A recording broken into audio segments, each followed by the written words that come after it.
অমলকান্তি আমার বন্ধু। স্কুলে আমরা একসঙ্গে পড়তাম। রোজ দেরি করে স্কুলে আসতো, পড়া পারত না।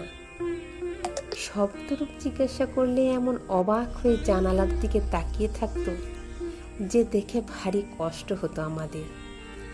আমরা কেউ মাস্টার হতে চেয়েছিলাম, কেউ ডাক্তার, কেউ উকিল। অমলকান্তি সেসব কিছুই হতে চায়নি। সে রৌদ্র হতে চেয়েছিল। ক্ষান্ত বর্ষণে, কাকটাকা বিকেলে, সেই লাজুক রৌদ্র।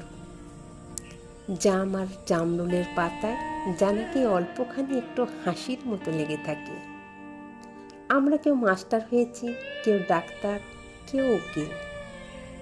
অমলকান্তি রৌদ্র হতে পারেনি। সে এখন অন্ধকার একটা ছাপাখানায় কাজ করে। মাঝে মধ্যে আমার সঙ্গে দেখা করতে আসে, চা খায়, এটা ওটা গল্প করে, তারপর বলে উঠি তাহলে। আমি ওকে দরজা পর্যন্ত এগিয়ে দিয়ে আসি। আমাদের মধ্যে যে এখন মাস্টার, অনায়াসে সে ডাক্তার হতে পারত, আর যে ডাক্তার সে উকিল হলে এমন কিছু ক্ষতি হতো না। অথচ সকলেরই ইচ্ছে পূরণ হলো, এক অমলকান্তি ছাড়া। অমলকান্তি রৌদ্র হতে পারেনি।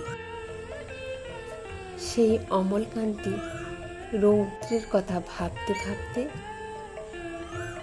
যে একদিন হয়ে যেতে চেয়েছিল রৌদ্র।